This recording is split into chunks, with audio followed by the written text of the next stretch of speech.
বিসমিল্লাহির রহমানির রহিম।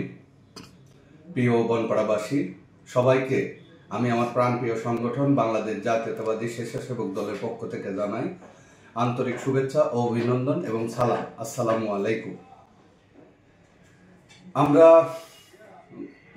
গত 5 তারিখে 2025 সাল 5ই আগস্ট রাষ্ট্র দ্বিতীয়বার গণ অভ্যুত্থানের মাধ্যমে যে স্বাধীন হয়েছে, এই স্বাধীন সার্বভৌমত্ব রাষ্ট্র বিনির্মাণের জন্য বাংলাদেশ জাতীয়তাবাদী দল বিএনপি এবং সহযোগী অঙ্গ সংগঠন বাংলাদেশ জাতীয়তাবাদী ছাত্র দল, বাংলাদেশ জাতীয়তাবাদী স্বেচ্ছাসেবক দল এবং বাংলাদেশ জাতীয়তাবাদী যুবদল সহ সকল সহযোগী অঙ্গ সংগঠন সারা বাংলাদেশে আমাদের তারুণ্যের অহংকার আগামী দিনের রাষ্ট্রনায়ক জনাব তারেক রহমানের নির্দেশে ডোর টু ডোর কাজ করে যাচ্ছে। তারই আলোকে গত বছর আমরা হিন্দুদের মহা উৎসব শারদীয় দুর্গা পূজায় আমরা এই বনপাড়া পৌরসভায় অধীনস্থ 7টা পূজা মণ্ডপ ছিল।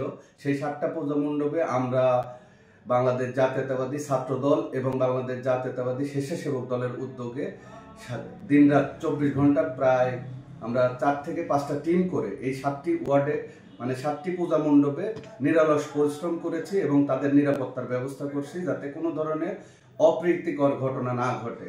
তারই ধারাবাহিকতা এই বছরও আমরা চিন্তা ভাবনা করছি আমাদের রাজনৈতিক সহযোদ্ধা কালিকাপুরের কৃতি সন্তান আমার সহযোদ্ধা ছোট ভাই সোহেল রেজা, ছাত্র দলের সদস্য সচিব বনপাড়া পৌর শাখা, আমি মাহমুদুল হাসান মেমন সহ আমাদের ছোট ভাই শিয়াবুদ্দিন সোহাগ, থানা ছাত্র দলের যুগ্ম আহ্বায়ক, আমার স্নেহের ভাগিনা আরাফুজ্জামান জোহা, থানা ছাত্র দলের অন্যতম সদস্য এবং বনপাড়া ডিগ্রি কলেজ শাখার সাধারণ সম্পাদক সাজ্জাদ হোসেন অভি সহ আমার স্বেচ্ছাসেবক দলের নূর আলম মিয়াজি, কালিকাপুরের ছোট ভাই আলামিন হক বাবু এবং আমার 11 নং ওয়ার্ডের তারেক রহমান এবং সৈকত হোসেন, নতুন নব নির্বাচিত কমিটির আহ্বায়ক 11 নং ওয়ার্ড স্বেচ্ছাসেবক দলের সদস্য সচিব এবং আমার রাজনৈতিক সহযোদ্ধা বনপাড়া শহর শাখার স্বেচ্ছাসেবক দলের যুগ্ম আহ্বায়ক সম্মানিত নাজমুল হোসেন নয়ন এবং